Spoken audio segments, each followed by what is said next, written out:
If you are an aspiring international student, these are the top things that you have to consider before you even think of applying as an international student here in Canada. Hello everyone, this is Ricey and this is Quest Canada. The first in our list is a financial plan. Financial plan is your capability to prove that you are able to sustain yourself and your family when you move to Canada. The idea of having home ties or properties and assets where you are sitting right now is one part of this, but liquid cash is even more important. You have to remember, when we say liquid cash, this is the amount of cash that you can go to the bank and withdraw any moment when you leave for Canada, and the ability or your ability to prove that you have so much cash or so much financial capability to sustain yourself while you live and study in Canada is certainly almost really 50% of your application package. You have to be truly financially stable. One of the most common questions I receive from my students and from aspiring international students to Canada is, what about sponsorship? Does it make sense? When does it make sense? When does it not make sense? And sponsorship is only good as an add-on. You should never anchor your entire application on sponsorship alone. You cannot say that you have so much sponsor from your cousin, your mother, your father, and your entire family, whereas in fact, you do not necessarily have enough financial capability, which is really the onus on yourself. You have to provide documentations and proof that you have earned so much money or you are earning so much money, and therefore this amount of money can be seen in your liquid cash. And when we say liquid cash, this is the amount of money that you can withdraw at any time when you leave for Canada. And when we say financial plan, this is a holistic approach to your financial status, meaning you have to think about your tuition, you have to think about your cost of living, you have to think about your transportation, your food, and if you have dependents, again, you will have to add on per head, per annum, according to the number of dependents that you have. Quite obviously, the more dependents that you have, the more money is required from your side, or it is the higher responsibility of the applicant to prove their financial capability. And to those aspiring international students who don't necessarily have immense amount of money and you have a number of dependents in your application, it doesn't necessarily mean that you have to take your entire family with you the moment you land in Canada, or even when you do your application. The spouse or the main applicant or the main student can come here first, and then the rest of the family can apply once the student had already adjusted to the realm of living here in Canada.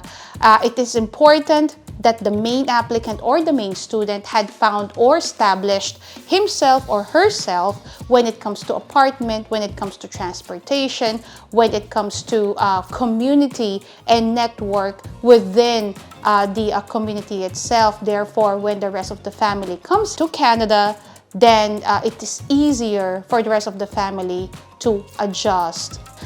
I can somehow conclude that financial planning can be easier if you are a single applicant, because then you only have to think about yourself, your cost of living, your tuition, your apartment, your food, groceries, and everything else in between. Whereas if you're a family, you have more responsibilities. But there are also cons to being a single applicant, because then your peer pathway is solely on your shoulder. It's just your responsibility, and you do not have any work permit holder who can help you tackle that pathway, the PR pathway. So I would say there are always pros and cons in every single situation.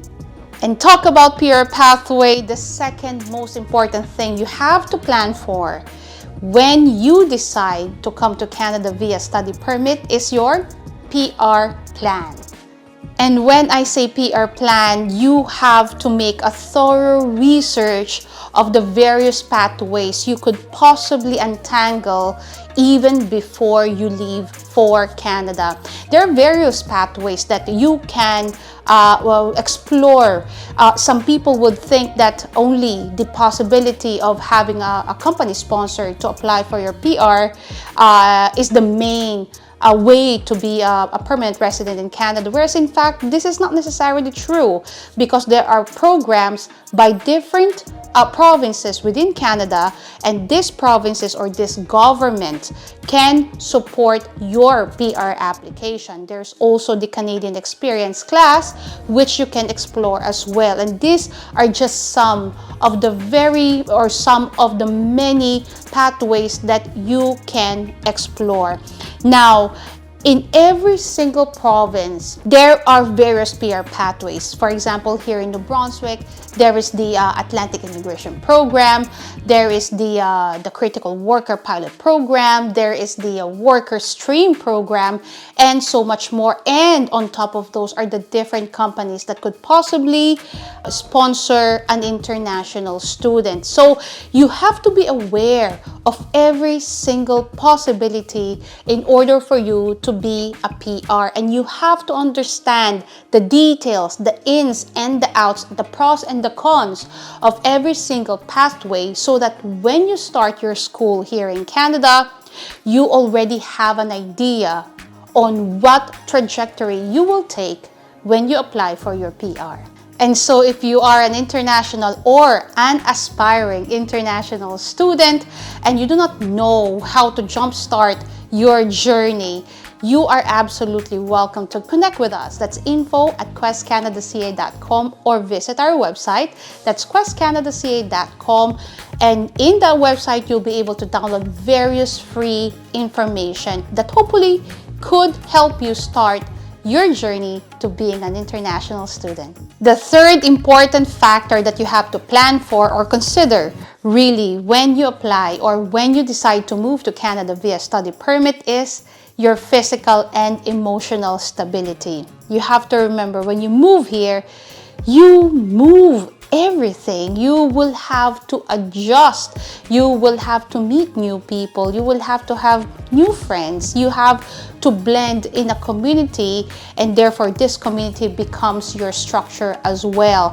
Your emotional and physical stability says a lot whether you will be successful moving to Canada or not. The fourth factor that you have to truly and seriously consider if you want to move to Canada via study permit is a timeline. You have to have a due date on every single thing that you want to do, really.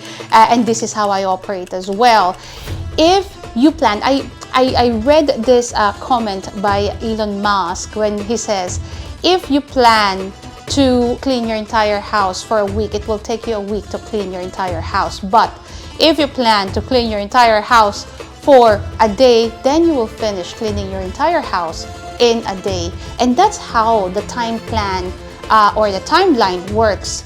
If you plan to be in Canada in the next 12 months, then it will happen. But if you plan to move to Canada and you do not necessarily have the timeline, then you are just leaving your plans to luck, really. You cannot plan to move here without a timeline. You have to have your due date on every single thing that you do. This is a goal that you have to seriously consider, and therefore timeline or time plan is absolutely necessary.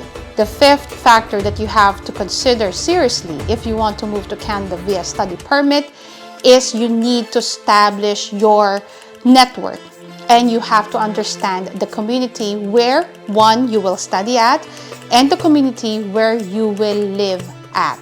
The people you will mingle with will become your guide. These people will show you the ways, the tips and the tricks of the trade within the community that you're living at or within the school that you're studying at. You will need guidance. You will ask questions. You would not know every single thing because again, you have just moved here and you are still in your adjustment period, and therefore understanding the people that surrounds you and the people around you will strengthen and will make your adjustment here in Canada, one, easier and faster. There are various Facebook groups that you can be a member of. You search and explore those different groups, and you can ask questions. People can be very helpful. There are various WhatsApp groups of international students that you can be a member of as well. And there are people who are happy and helpful enough to answer questions that you may have.